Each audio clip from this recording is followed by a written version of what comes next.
बिस्मिल्लाहिर्रहमानिर्रहीम। बोलते कालम के साथ मैं अमर रज़ा खान। और आपने तकरीर सुनी होगी डोनाल्ड ट्रंप की। ये तकरीर जो है एक हारे हुए जर्नैल की तकरीर ज़्यादा है, जो अपनी कौम को ये यकीन दिलाना चाहता है कि उसे जो मार पड़ी है वो असल में मुखालफ को पड़ी है। और वो जो उसने जो कुछ किया है और जिस तरह से उसका Gerald R Ford, Abraham Lincoln, F-35, F-18, F-16, F-15 वो तमाम जहाज़ MQ-9 भी शामिल कर लें और थार्ड और पेट्रियाट भी शामिल करें, ये तमाम जहाज़ जो हैं ये असल में ईरान की तोपों में कीड़े पड़े हैं और वो जंग जीत चुका है।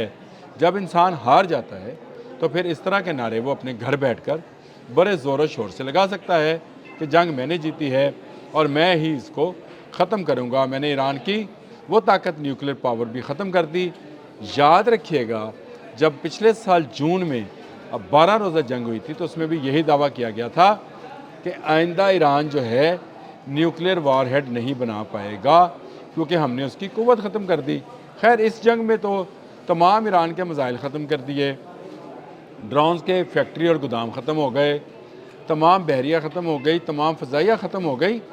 लेकिन ये इसराइल और मुत्तहिदा अरब अमारात और ये इन तमाम ममालिक ने जो अमेरिका का साथ दे रहे थे, उन पर बमबारी मिसाइल किसने की है? ये क्या कोई पूछेगा ट्रंप से कि तुमने जो तकरीर में अपने आप को ये साबित किया है कि तुम जंग जीत चुके हो, तुम भाग रहे हो और यही तुम्हारी गलतफहमी है कि तुम भागते हुए भी ये नारे लगा रहे हो कि मैं जीत गया, मैं जीत गया, मैं जीत गया। तो आप भाई हार चुके हो, अमेरिका हार चुका, अमेरिका अपनी सुपर पावर होने की हैसियत हार चुका, अमेरिका अपना मिसाइल प्रोग्राम हार चुका, अमेरिका अपने ब्यूटीफुल आर्मेडाज अब्राहम लिंकन और जराल्ड R4 को हार चुका, अमेरिका अपने मिडल ईस्ट में तमाम फ़ौजी अड्डे हार चुका, अमेरिका इज़राइल समेत हार चुका। इज़राइल के मेयर्स 2-4 शहरों के मेयर्स जो हैं रोते हुए हमने देखे। तो क्या ये जंग जीत रहे थे? क्या हिजबुल्लाह ख़त्म हो गई? क्या ईरान में रजीम चेंज हो गई? क्या ईरान ने एटमी जो पावर है, न्यूक्लियर पावर जो है, उससे दस्तबरदारी का ऐलान कर दिया? कोई एक भी मुतालबा जो अमेरिका इस जंग को शुरू करने से पहले कर रहा था, क्या ईरान ने पूरा किया? यकीनन आपका जवाब भी मेरी तरह इसी तरह नहीं होगा, क्योंकि ईरान ने भरपूर तरीके से अपना दिफा किया। ईरान ने बता दिया कि दुनिया में कोई दूसरी सुपर पावर नहीं हो सकती माँ सिवाय अल्लाह पर। जिनको अल्लाह पर कामिल यकीन होता है वो नारे नहीं लगाते, वो सीना सपर होते हैं। उन लोगों के सामने जो बातल का झंडा लेकर सामने आते हैं और फिर ललकारते हैं, उनका ललकारा ख़त्म कर दिया गया। उनके तमाम वो अड्डे जिनसे वो बैठकर पूरा मिडल ईस्ट कंट्रोल करते थे, आज खाली पड़े हैं। उनके फ़ौजी घरों और होटलों में पनाह ले रहे हैं। जो फ़ौजी हलाक और ज़ख्मी हुए, उनकी जगह पर नए फ़ौजी लाए जा रहे हैं। और हालत ये है कि आपने जो जॉर्ज W बुश नामी नया बहरी बेरा भेजा, उसमें रंगरूट साथ भेज दिए, जिनका अभी आर्मी ज्वाइन करके ट्रेनिंग भी मुकम्मल नहीं हुई थी, उनको भेज दिया गया ईरान के सामने। इस हालत में जब तुम्हारे तमाम मिसाइल जो हैं वो ख़त्म हो चुके, टोमाहाक मिसाइल ख़त्म हो चुका, तुम्हारे पास तुम्हारे इंटरसेप्टर्स ख़त्म हो चुके, तुम्हारे ड्रोन्स किसी काबिल नहीं छोड़े और तुम्हारे साथियों को चुन चुन कर ईरान ने निशाना बनाया। ऐसी सूरत में अगर तुम ये नारा लगाओ कि तुमने जंग जीत ली है और तुम इसको ये कहो कि अभी तुमने अपने मकासद हासिल कर लिए हैं और अब मैं वापस जाना चाहता हूँ, तो तुम्हें यहाँ से कोई वापस नहीं जाने देगा। मैंने बहुत अरसा पहले ये बात कही थी कि यह अपनी मर्ज़ी से है, जाएगा ईरान और चीन की मर्ज़ी से। चीन का जानबूझकर मैंने उस वक्त नाम लिया था क्योंकि मुझे पता था कि यहाँ पर चीन के मफादात को वैसे ही ज़द पहुँचाने की कोशिश की जाएगी जैसी ज़द वेनेज़ुएला को हासिल करते हुए पहुँची है। यानी चीन के लिए उसकी पावर, उसकी ऑयल जो है, उसको छीना जाएगा। और अब ये जो है मामला सामने खुलकर सामने आ गया है कि ईरान, चीन और रशिया की जो है पुष्टपनाही पर अमेरिका को मार रहा था।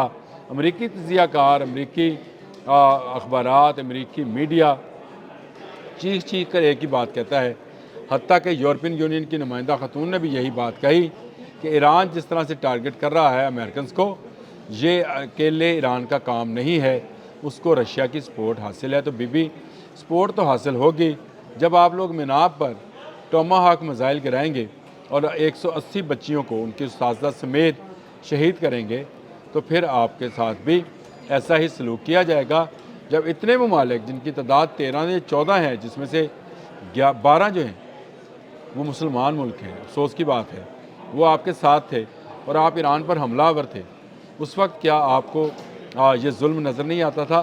ظلم آج آپ کو نظر آتا ہے کہ ایران نے اس وقت جواب دیا ہے اور اس سپر پاور کو جواب دیا ہے جو شاید اس گمان میں تھا کہ وہ دنیا کی نمبر 1 سپر پاور ہے۔ جنگ اس ماہ میں بند ہونی تھی، 2 ہفتے 3 ہفتے جاری رہتی تو مزید یہ خرابی کا باعث بنتی۔ اب اس سے نئے اعلانات سے یہ ضرور ظاہر ہو گیا ہے کہ امریکہ بری طرح اس جنگ میں ناکام ہوا ہے۔ امریکہ کی ناکامی سامنے دیوار پر لکھی نظر آتی ہے۔ ڈونلڈ ٹرمپ جو خطاب میں جو مرضی بات کریں، جو مرضی کہیں، یہ ان کی اپنی صوابدید پہ ہے، لیکن حقیقت یہ ہے کہ ان کی تقریر کو اگر آپ نے بغور دیکھا ہے، سنا ہے، تو آپ کو سمجھ آئے گی کہ یہ ایک ہارے ہوئے جرنیل کی تقریر ہے جو اس گمنڈ میں تھا کہ اس کے پاس شاید ہاتھی ہیں، لیکن اس کو پتہ نہیں تھا کہ قدرت کی طرف سے آنے والی مدد سے ابابیل کی چونچ اور پنجوں میں جو سجیل ہوتے ہیں پتھر، وہ بھی اس کو کھایا ہوا بھس بنا دیتی ہیں۔ امریکہ اب اس دنیا میں ورلڈ آرڈر لاگو کرنے والا ملک نہیں رہے گا۔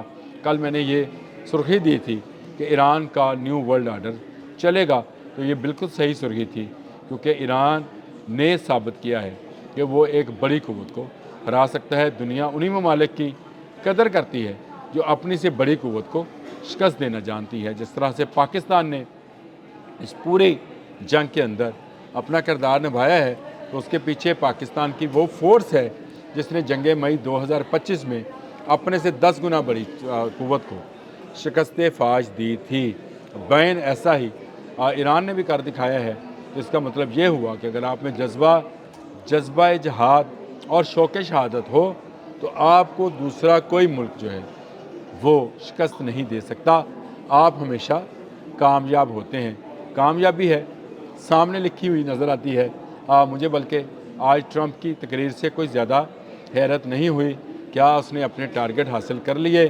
1 2 3 4 5 آپ ایک لسٹ بنا لیں، ٹک کرتے چلے جائیں کہ کیا اس میں سے کوئی ایک ٹارگٹ بھی جو ہے ٹرمپ نے پورا کر لیا؟ ہاں، اپنے ملک میں بیٹھے ایک ریکارڈڈ تقریر کے ذریعے آپ جو کہنا چاہتے ہیں کہیں، اس سے آپ کو کوئی منع نہیں کرے گا، لیکن آپ جنگ ہار چکے ہیں۔ اب تک کے لیے اتنا ہی۔ اللہ حافظ۔